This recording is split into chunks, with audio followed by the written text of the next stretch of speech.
What's the meaning of conk?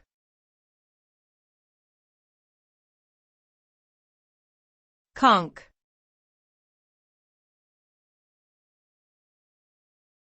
Conk.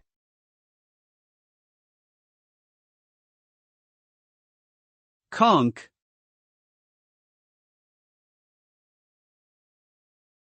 Conk.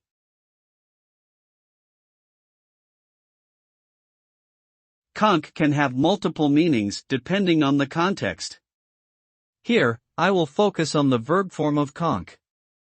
It generally means to lose consciousness or faint suddenly due to fatigue, illness, or some other reason. The result of conking out typically involves a sudden and complete loss of awareness, with the person falling to the ground or slumping over. In some contexts, conk can also refer to something that has stopped working or broken down suddenly.